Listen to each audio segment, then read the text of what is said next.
panoramic mountain views, glaciers, rocky streams, and wildflower meadows. These are views that you'll be treated with if you have the chance to hike the stunning Skyline Trail in Mount Rainier National Park. In this video, I'll be providing helpful information to prepare you for this hike. I'll share a few route options, and I'll talk about our experience hiking the Skyline Trail in mid-July. Hey guys, it's Stoof from Travel SzN. Welcome back to our channel. Make sure you hit that subscribe button so you don't miss any more fun travel adventures like this one. Alright, let's dive into this video. The Skyline Trailhead is located in Mount Rainier National Park in Washington State in the US. Within this massive national park, the trailhead is located within the Paradise area in the south central area of the national park.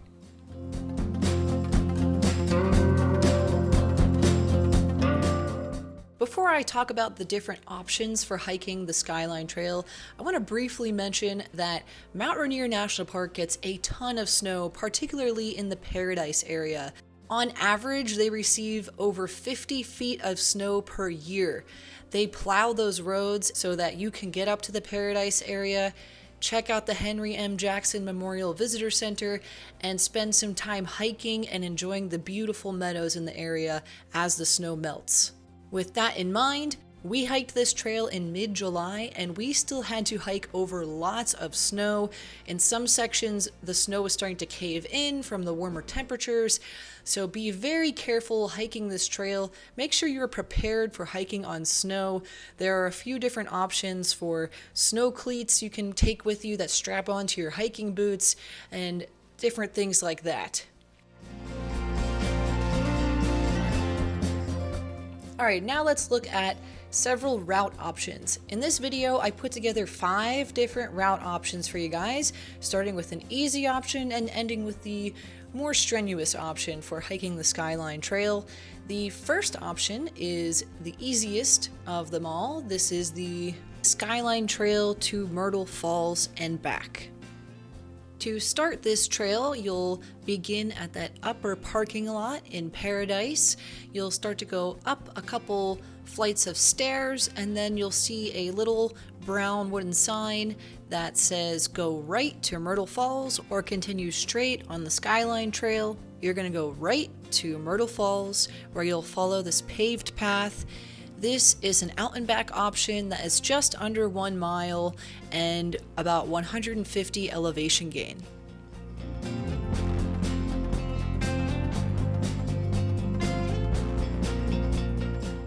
Most of this trail is paved, however, there could still be some snow on the trail. Overall, I would say this is an easy to slightly moderate trail. There are some steps going down to the viewpoint of Myrtle Fall. Although you don't get as many amazing views in the surrounding mountain range, you do get some beautiful views of Myrtle Fall with a partial view of Mount Rainier in the background behind the beautiful waterfall. So route number 1 is definitely a popular route many inexperienced hikers like to take if it's their first time visiting Mount Rainier. The second trail option I have for you guys is the Skyline Trail to the Ulta Vista loop and come back the way you came along that Skyline Trail. So for this trail option, you'll start at that upper parking lot, you'll go up the steps and head northeast along the Skyline Trail rather than heading northeast more in the eastward direction towards that Paradise Inn and the Myrtle Falls viewpoint. So you're going to follow signs for Alta Vista and head up the hill in this direction.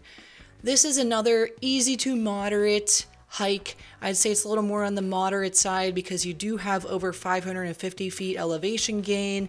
However, it's only 1.6 miles out and back. There is that little loop when you get to that Alta Vista section where you get a little bit of a different view as you go around the slope and make your way back down the Skyline Trail. This is another very popular route option for inexperienced hikers or people that only have 2 hours, 3 hours in the Paradise area that day. This route is uphill most of the way up and downhill most of the way back. It starts out paved and then it turns into some steps and a rocky path with some snow coverage. The next route option, number 3, is the route that we selected to do the first time we hiked the Skyline Trail. And that is to hike up the upper part of the Skyline Trail, go through Panorama Point, and then come back down on the Golden Gate Trail. So this cuts off a lower section of the Skyline Trail, and it shortens your full Skyline loop by 1 mile by taking that Golden Gate Trail back. If you choose to do this route, it's going to be about 4.7 miles with 1,615 feet elevation gain. We rated this as hard/difficult/strenuous. It was not easy, especially with all of the snow coverage as you get into those higher elevations on this path.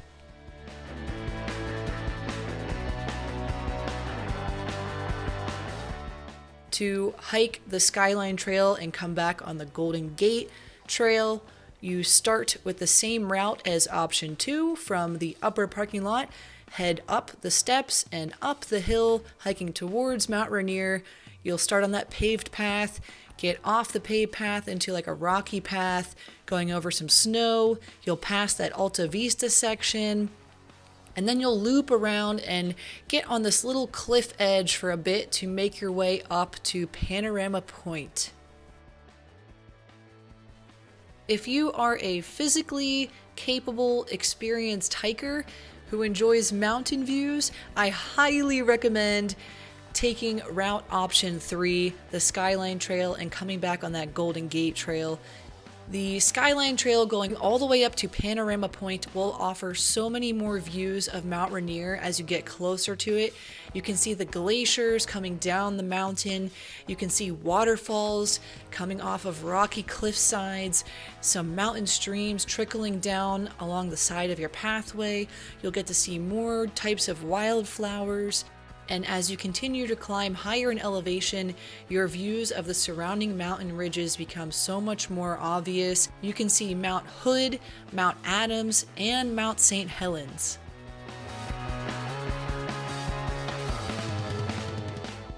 As I'm talking about these amazing views, I want to mention that you don't always get these views. We spent a full 7 days in the Mount Rainier area, and the mountain was only out on 3 of those days. So there's a good chance if you book a 2 to 3 day trip to Mount Rainier that you won't even get to see the mountain because it is in the clouds a lot of the time. As you continue past Panorama Point, you'll see a little sign for the High Skyline Trail, which takes you up even more in elevation. At this point, the trail became a bit challenging to identify due to all of the snow coverage and footprints going in all different directions on the snow-packed areas. So I recommend downloading the trail if you have All Trails Pro or another hiking app. I recommend having the route downloaded or having a way to track your route to make sure you're staying somewhat on the path as you're getting into this higher elevation section of the Skyline Trail. This trail offered some of the most amazing views I've ever seen on a hiking trail. I put the Skyline Trail as one of my top 5 favorite hikes of all time, and that is a big deal for me. I know this video doesn't quite give those views justice.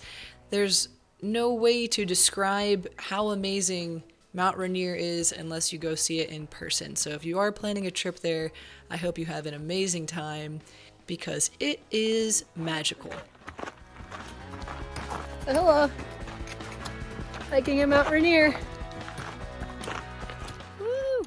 As we were making our way back down the mountain on the Skyline Trail, we encountered a few slides that people had made through the snow to slide down a section. So we took part in that. That was fun. We then came to the intersection where we could continue along the lower Skyline Trail, or we could shortcut the trail to take the Golden Gate Trail back.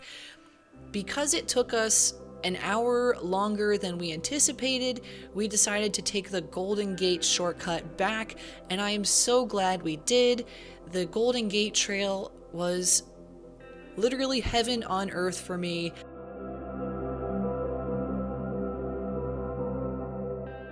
There are waterfalls coming down the side, beautiful views of Mount Rainier behind you, and no other people around. It was one of the most peaceful hiking experiences that day.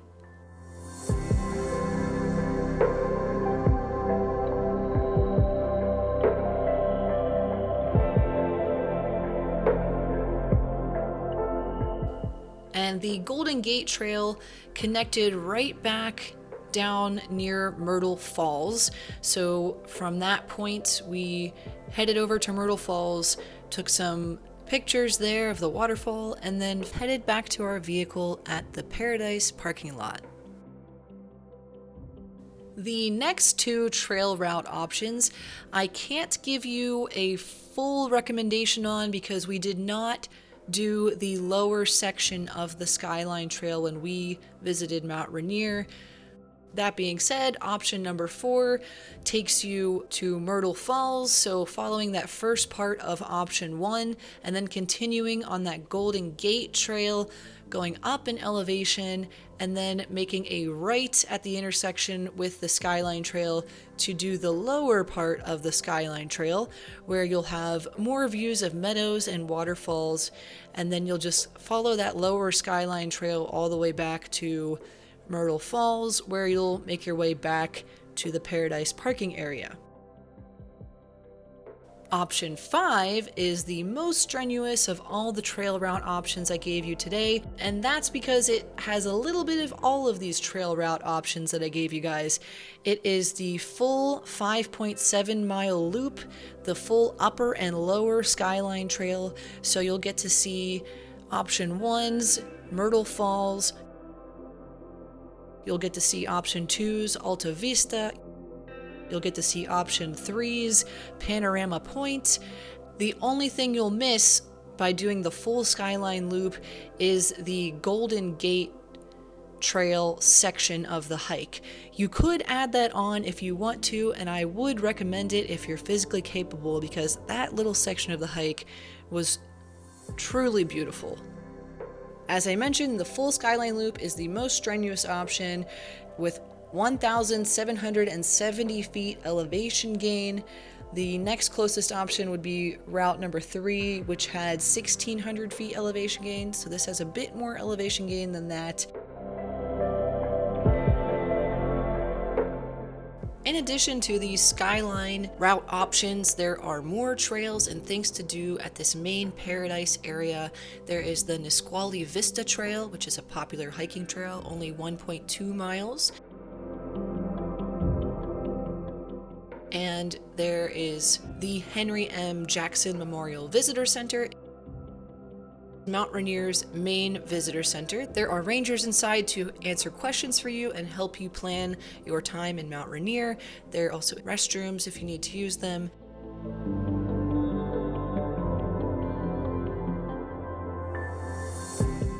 There is the Paradise Inn, which has a gift shop and is a lodge you can stay overnight.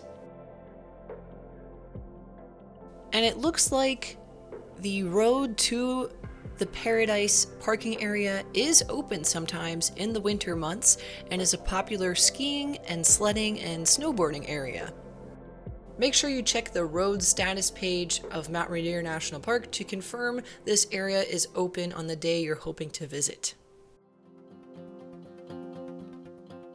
Alright guys, that wraps up my video about the Skyline Trail in the Paradise area of Mount Rainier National Park. It was one of my favorite hikes. The views are breathtaking. You get a workout. It's not an easy short hike if you do the route option number 3 or 5 from this list. But if you have a short time to visit the area, or you don't have the stamina to hike 5 miles with over 1,500 feet elevation gain, then options 1, 2, or 4 may be better suited for you. You'll still get some amazing views of Mount Rainier and the surrounding area. Thanks for watching this video. If you have questions for me regarding the Skyline Trail or Mount Rainier National Park, leave a comment below and I will answer those questions to the best of my abilities. I have links for these all trails hikes in the description under this video. I also have a link to Mount Rainier National Park's website.